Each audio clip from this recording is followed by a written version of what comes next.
Well, good morning. Hey, it's great to see you. Great for those of you who are joining us online.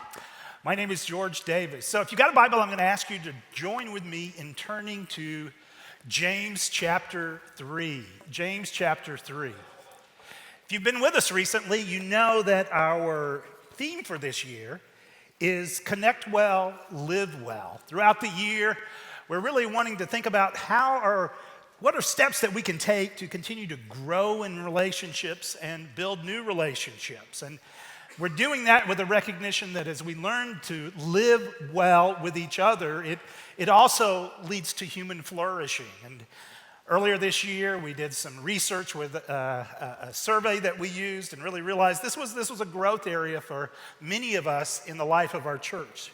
So we're hoping over the year just to provide different opportunities for you to connect and continue to build relationships with others. And since we wanted to provide opportunities to connect throughout the year, let's just talk for a moment about Thanksgiving. I don't know what your plans are, but maybe you would really enjoy connecting with other people on Thanksgiving. Maybe you really don't have plans to be with other people on Thanksgiving. And if that's the case, we would love to work to help you find a place to connect on Thanksgiving Day. And so, if you want to grab that number, 717-537-9172, if you text holiday to that number, we'll start a conversation about maybe helping you find a place to connect on Thanksgiving Day. So this is just an opportunity for us to continue to build connections within the life of our church. So take that number. If you'd like to be a part of this, just text us and we will work to make that happen. Now, over the last few weeks, as we've been talking about connecting well and living well, we've talked about some relational characteristics that are important in building healthy connections. We've also acknowledged that our relationships can get complicated, right? Even as we've encouraged you to grow in your relationships, we also know that for some of us, that's not a very motivating thing because we've experienced hurt in relationships, maybe even hurt at church. Maybe even as you prepare for Thanksgiving, there's a certain relational complexity because over Thanksgiving, you're going to be with friends and family, and there's some difficult relationships, and you're not sure how certain conversations will go. So even this time of year may be a reminder that all of your relationships are not as they should be. So over the last couple of weeks, we've been looking at this passage in James chapter 3 to help us think about building relationships, particularly when relationships can be complicated. And this morning, we're going to conclude our study of that paragraph in James chapter 3. Next week, as we begin moving towards Christmas, we'll actually start our Christmas series in the book of Psalms. So we're going to come back one final time to this paragraph in James chapter 3 that talks about developing wisdom in relationships. And interestingly, it's not advice given in a vacuum because it becomes very clear from the rest of the book that some of the people receiving this letter are experiencing conflict and tension in their relationships. In fact, that becomes the very next topic that James addresses as you move into James chapter 4. He talks about quarrels and fighting at work within that group. So this is a paragraph about relationships, but it's written in the context of relationships that have gotten complicated. So in essence, it's James seeking to help us develop relational intelligence, to help us navigate relationships, particularly when they get complicated all along the way. So, one more time, let's look at this paragraph from James chapter 3. James writes, "Who is wise and understanding among you? Let them show it by their good life, by deeds done in the humility that comes from wisdom. But if you harbor bitter envy and selfish ambition in your hearts, do not boast about it or deny the truth. Such wisdom does not come down from heaven, but is earthly, unspiritual, demonic. For where you have envy and selfish ambition, there you find disorder and every evil practice. But the wisdom that comes from heaven is first of all pure, then peace-loving, considerate, submissive, full of mercy and good fruit, impartial and sincere. Peacemakers who sow in peace reap a harvest of righteousness. Notice that last phrase, that last sentence one more time. Peacemakers who sow in peace reap a harvest of righteousness. All that James has been saying, that we've been looking at over the last couple of weeks, really build to that statement. This is the key statement, I think, in the paragraph. Peacemakers who sow in peace sow a harvest of righteousness. Just think about that. James is writing a group of people where he's aware the relationships have become complicated and awkward. There's stress, it's challenging. But in the midst of that, it's like he's saying, look, I know your situation has gotten complicated. I know there's some relationships where you're feeling the stress, but in the midst of that, this is what I want you to remember, that peacemakers who sow in peace will reap a harvest of righteousness. Now, as James says that, he is aware that you have other options.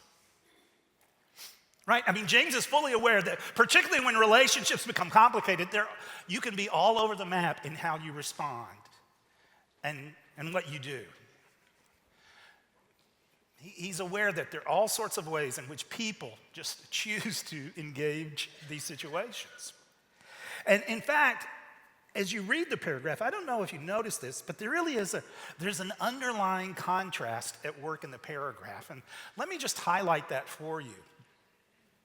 The underlying contrast looks something like this, right? Remember in the flow of what James has said, he's talked about, first of all, there's wisdom from what he calls wisdom from below. There's earthly wisdom. And he links it with selfishness. He says, that selfishness kind of is part of this earthly wisdom. And he said, ultimately, when we act this way, when we engage others this way, what it will produce is disorder and all sorts of evil. Disorder, chaos, conflict. So there's wisdom from below, but there's also wisdom from above, which is linked with our relationship with God. And this is wisdom that is seeking to engage relationships with a commitment to peace. And he says over time, what this will produce is not disorder. It will produce a harvest of righteousness. Now here's what's interesting. When you read ancient Jewish literature, when you read Scripture, when you read early Christian literature, you will discover that in different texts, human experience is often presented as a journey. And particularly in wisdom text, there is this sense that your life is moving in one direction or the other. So for instance, in the book of Proverbs, right, there's really the way of the fool, and then there's the way of wisdom. Now, the expectation is not that your life is always moving in a linear direction, kind of just, in lockstep, but because over time we move our lives take all sorts of twists and turns, but there is this sense that over time, your life is really moving in one direction or another. And so you see this in all sorts of places in Scripture. You see it even in early Christian literature. There's an early Christian document known as the Didache, and the Didache begins with this line, that there are two ways. There's the way that leads to life and the way that leads to death. And in a real sense, what James is doing here when he's talking about wisdom from above and wisdom from below is he's tapping into that imagery. And he's saying that, how you invest in relationships over time is moving in one direction or the other. You may not realize it, but in some sense, just how you engage certain relationships and how you interact with certain people, you're really sowing seeds of disorder. And those seeds will ultimately, over time, just reap a harvest of chaos. On the other hand, what he's inviting us to do is, he says, look, I want you to sow seeds rooted in a commitment to peace. And that peace, of course, is rooted in your relationship with God, so that over time in those relationships, what you reap is a harvest of righteousness. So the underlying warning of this passage is, be careful. The trajectory of your life, the trajectory of your relationships may be moving in an unhealthy direction that is sowing disorder. And you may not even be aware of it. Let's just think for a moment just about this idea of disorder that comes up in this passage. Several weeks ago, I was flying back from Chicago. It was Friday night. Our flight had been delayed 3 hours. So by the time we're coming into Harrisburg, most of the people on the plane are just kind of resting quietly. You know, people leaning against the windows. You know, it's just a real quiet experience. All of that is interrupted several minutes before we land. Because several minutes before we land, the pilot makes this announcement. This is your captain, and I forgot his name.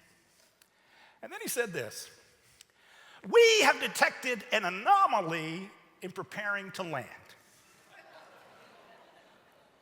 Consequently, I have requested emergency services to meet our flight. This is strictly a precautionary method. And then he said, then my favorite line, he said, this should be a routine landing. Yes, that's exactly. I'm sitting in 10B going, I don't like should be. I want will be. No should be. What I didn't fully appreciate at the time was this. My wife is sitting in the cell phone lot. And even as this announcement is being made on the plane, my wife is watching the fire truck and other emergency vehicles pull out, lights blazing, moving toward the runway, knowing my flight is to be the next to land. Meanwhile, back on the plane, guess what? Nobody is sleeping. Everybody's awake now. And it was just kind of funny in retrospect because, it's a small plane and all of a sudden everybody's just kind of, and you're seeing everybody do this. And you can, if you read body language at all, you can just feel the emotion. You can feel the emotion that is being expressed in these faces, kind of concerned. And, what is this? He didn't give us enough detail. What is going on here? And chaos and, there's maybe a little fear, anxiety, maybe even a little anger, because the truth is back in Chicago, we had actually had to change planes because of mechanical issues. And now apparently the replacement plane has mechanical issues. You got to be kidding. I won't mention the name of the airline, but of course, as it turned out, it was a routine landing. But for several minutes, all of us were caught up in this very deep moment of disorder and chaos and instability. It was not as it should be. And James says, if you're not careful, you're on this road where that is exactly what you are sowing in the critical relationships in your life. Now, a couple of weeks ago, we talked about this, talked about sabotaging relationships. So let's just come back to that kind of idea for a moment. And I just want to talk about two ways in which you and I may be sowing disorder in our relationships. And as we talk about this, I just encourage you, just be attuned to some of the key relationships in your life and what they look like. So what are ways in which we foster disorder? Well, I think a big category is this. We foster disorder, the disorder that James is describing here, by being peace breakers.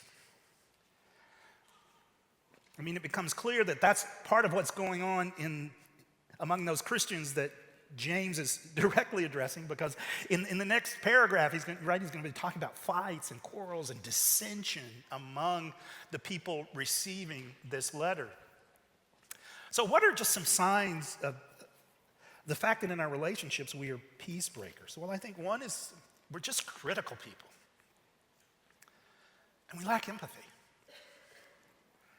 Recently, my wife and I were in a conversation with someone. In the course of the conversation, this individual just shared some things that had gone on in her life over the last few months, during the summer, and even more recently.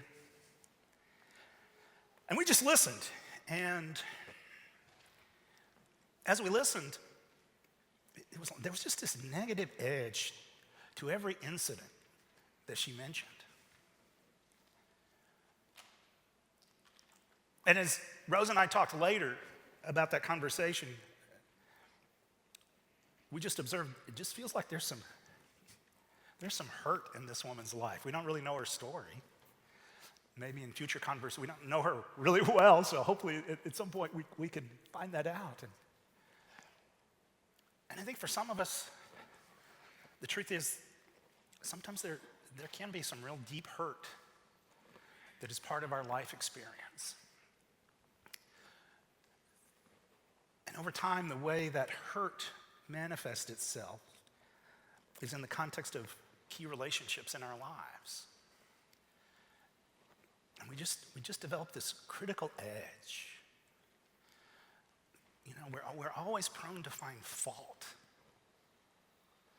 And the deal is, if that's how you are over time, people understand how to deal with you, and it breaks the relationship. It creates disorder and instability. So one of the ways that we become peace breakers, or one of the signs of being a peace breaker, is just we're critical people. We lack empathy in engaging others.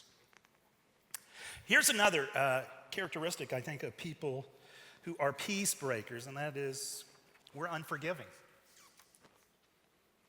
We're unforgiving. The reality is, in the course of your life, there will be all sorts of opportunities, all sorts of situations where you have the opportunity to forgive, right? Sometimes they come in very crazy situations. For instance, what would you do if this happened to you? What if your beloved dog chewed off the cover of your favorite book on forgiveness?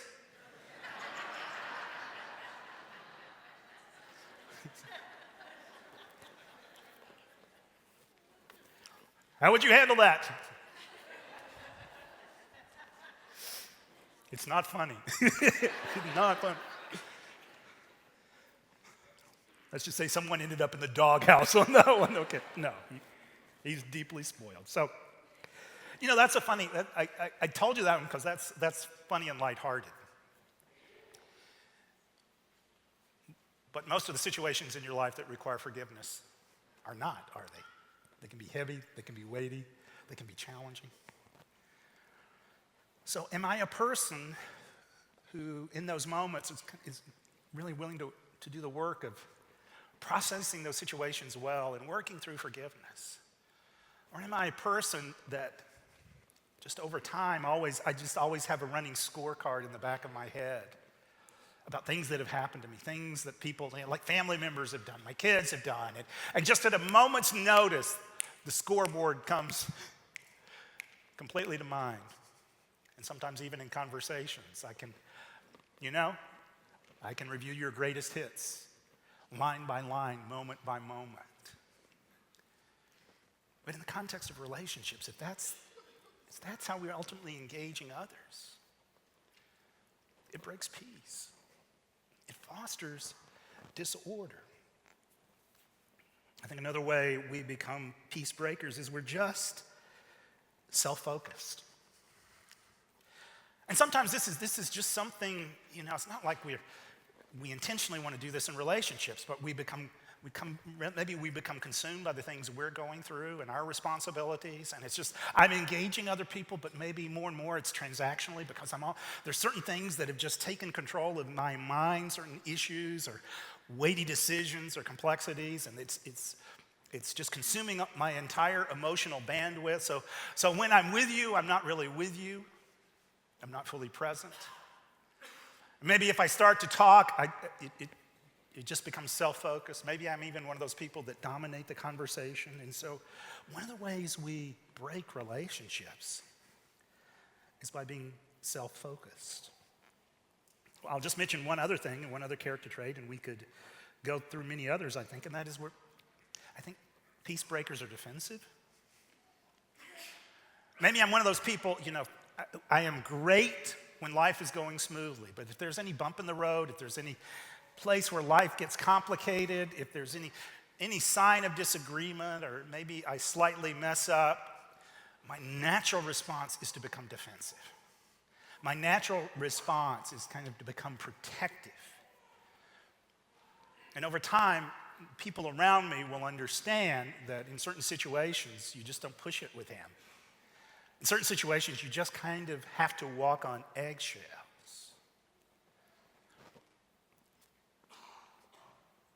And if that's the way you're engaging other people, over time, that's how they will respond to you. But once again, that defensiveness is something that will create instability, fracturing in the key relationships in our lives. So I think when we think about disorder, the most natural big category for us to think about is being peace breakers. And again, I think that's particularly what James is dealing with as he writes these early Christians, because it's, there's conflict and there's fighting, and he's aware of that. So he's aware that they're peace breakers in the context of those receiving this letter. But I think there's one other category we need to acknowledge that can create disorder and fracturing in relationships. And often this is a little more subtle, because we can create that disorder not simply by being peace breakers, but also by being peace fakers. What do I mean by that? Well, we're people who just naturally run from having to deal with hard issues in relationships. For instance, maybe we get comfortable with unresolved conflict. Periodically, in talking to people, for instance, in working with couples as they are preparing for marriage, I will hear a story like this when I kind of ask questions about a person's background. I'll hear people describe this reality that, I grew up in a family and love my family, but sometimes in the midst of conflict, things would get heated, words would be said. Maybe there was yelling, people would retreat to their rooms, or there'd kind of be a clearing of the living room or the kitchen. And then by the next day, it's like we all just assumed it didn't happen. And maybe somehow, if it was a disagreement, some decision was ultimately made, but the conflict was never really resolved. And my guess is some of you would say that's part of my life story. Right? I just grew up in an environment we didn't really know how to engage conflict. Or when things blew up, we didn't really know how to circle back and say, okay, can we revisit this? Can we talk through this? And consequently, for some of us, we kind of grew up in an environment like that, and maybe that's just the way we roll. That's just the way we engage other people. Maybe for some of you, that's now the way you engage your family if you're part of a family, because that's just all you know. But that's not really making peace. It's faking peace. Along similar lines, maybe we just get comfortable with unexpressed frustration. Maybe there are things in a key relationship in your life, and they need to be addressed, but you just haven't been willing to do it. I don't know how the conversation will go, or maybe if you're honest, you say, I'm not sure how I can have this conversation without getting really angry. Maybe it'll be awkward, and so we just become comfortable with unexpressed frustration. And though it feels like peace, it may just be placating. And likewise, related to the kind of the unresolved conflict and the unexpressed frustration, we just may get in the pattern of avoiding others. And I think this can happen in a couple of different ways. Maybe, maybe there's something unresolved in a relationship and I just avoid those people. Sometimes what happens is once we experience complexity in relationships, we just become protective across the board in how we engage other people. Again, I realize maybe for some of you, you've been burned in church in the past. So that it is even as we talk about, hey, here's a great way for you to get connected, or the importance of getting connected, as we've been doing over the last few weeks, I realize that for you, when you hear that, you just hear it differently. You hear it in light of previous experience, and I know that. But understand, you may not realize it, but you have fallen into a pattern, not of peacemaking, but of peace faking. So again, James is aware that we have different options. James is aware that there may be ways in which we are sowing disorder because of the way we are engaging others. We are in essence reflecting a wisdom from below, not a wisdom from above. And particularly if you find yourself in that way of life, James says, look, I want to challenge you to live differently. So let's just come back to James 3:18, and this time let me show it to you in the Message, which is really an extended translation or a paraphrase that really tries to get to the underlying ideas of what's being communicated. And here's James 3:18 in the Message. You can develop a healthy, robust community that lives right with God and enjoys its result only if you do the hard work of getting along with each other, treating each other with dignity and honor. What I love about that is he's right. He's getting at what James is saying when he says, look, you need to do the hard work. I know in the complexity of your relationships, it's easier to become peace breakers and just get angry or critical. I know it's easier maybe just to become peace fakers and avoid hard conversations and avoid people. But I am calling you to do the hard work of being peacemakers. So what does that look like then, James? How do we engage that? How are we to put this into practice? Well, in some sense, I think he's already given us more concrete instruction. And the concrete instruction comes by going back to those character traits that he highlights in the previous verse. Right? James 3:17. The wisdom that comes from heaven is first of all pure, then peace-loving, considerate, submissive, full of mercy and good fruit, impartial and sincere. So if we are to be peacemakers, he said, look, these are the attributes, the character traits that you need to develop, the patterns that need to be built in your life. So let's just kind of walk through those again. First, he says you need to be pure, and this is arguably the foundational trait in this list, to be pure, holy. Nick talked about this last week. And I think if to take this seriously, this biblical vision of purity and holiness, is to recognize that holiness is ultimately the work of God's Spirit in our lives. So we need to be open to God's Spirit. That's foundational to the purity that James is describing. And I think among other things, what that means is we need to be people that are rooted in the gospel, the message of Jesus. If we are to be peacemakers, if we are to have this kind of purity and integrity that leads to peace in our relationships, we need to understand the true source of that peace. The true source of that peace is the work of the gospel. Listen to these words from Romans 5, right? Since we have been justified through faith, we have peace with God through Jesus Christ, through whom we have gained access by faith into this grace in which we now stand.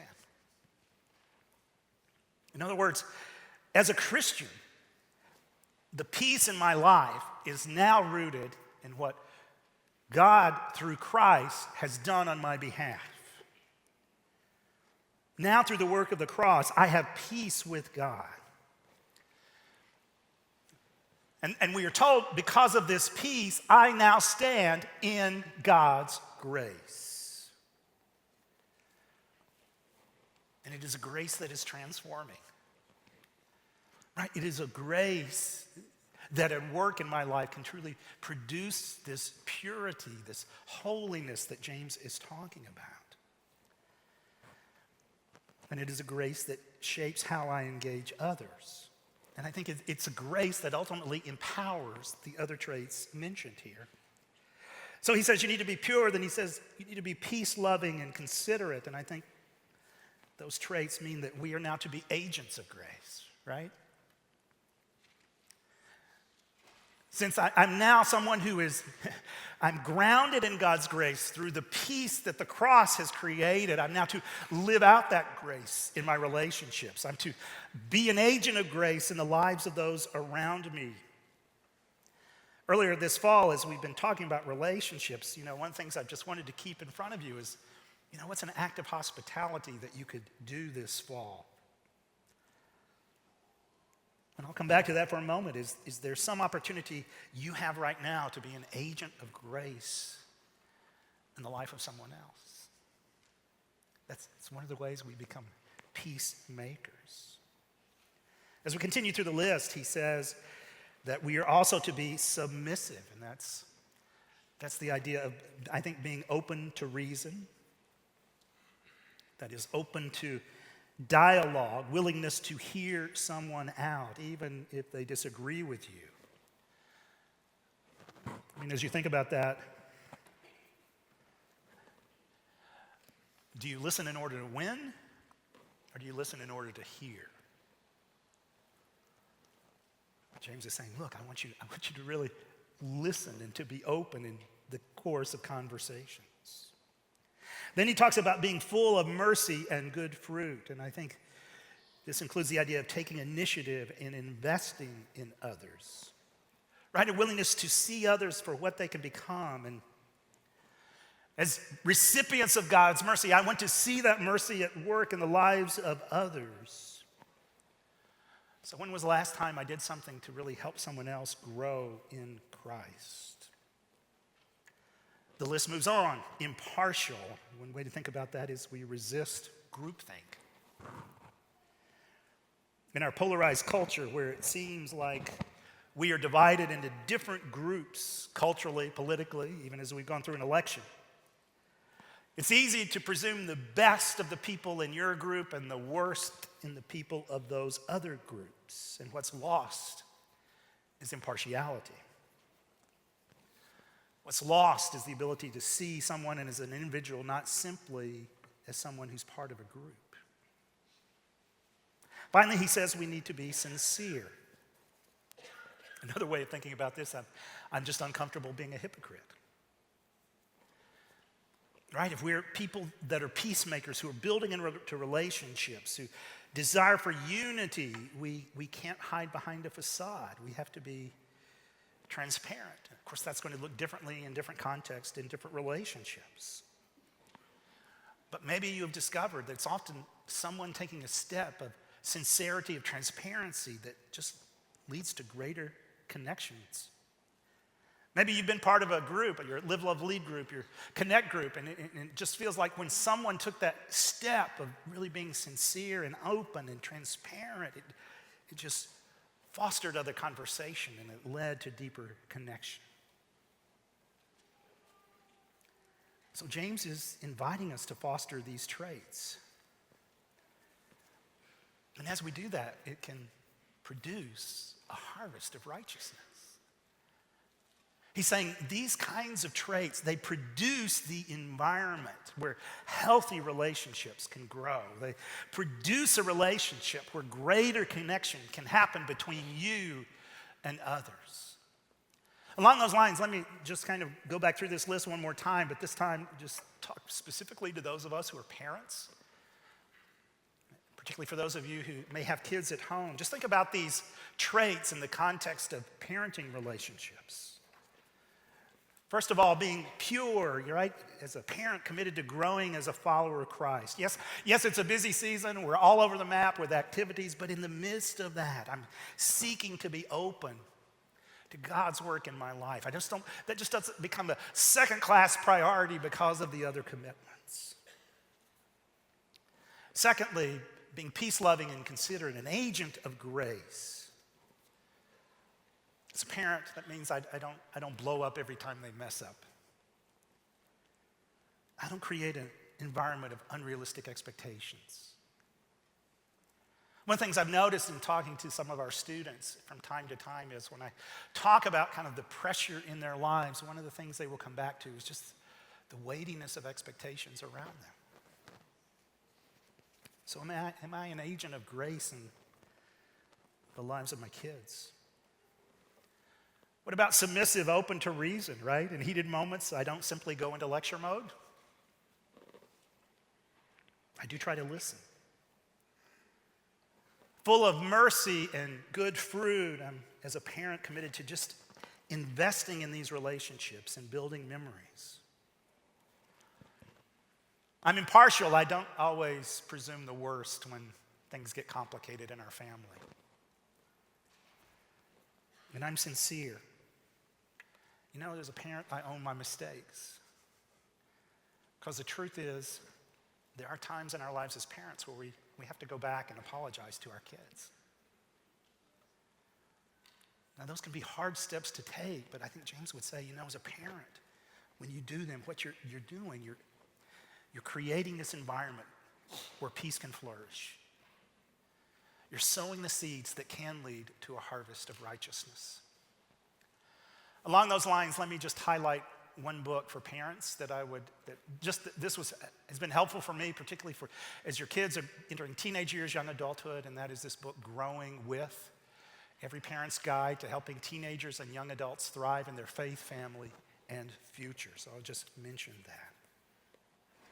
Now understand this, as James talks about, you know, sowing in peace and reaping a harvest of righteousness. In some situations, this may not be well received. Sowing those seeds is no guarantee. Yet Scripture tells us as far as it depends on us, we are to live in peace with others. So we need to be aware of that. But on the other hand, it can also be the case that as you sow those seeds, they do blossom into good fruit. Over time, that they do encourage connection and flourish. So now that we've spent the last several weeks in this text, I think James really leaves us with a final question. As we've seen, in some sense, in your relationships, over time, you're really moving in one direction or the other.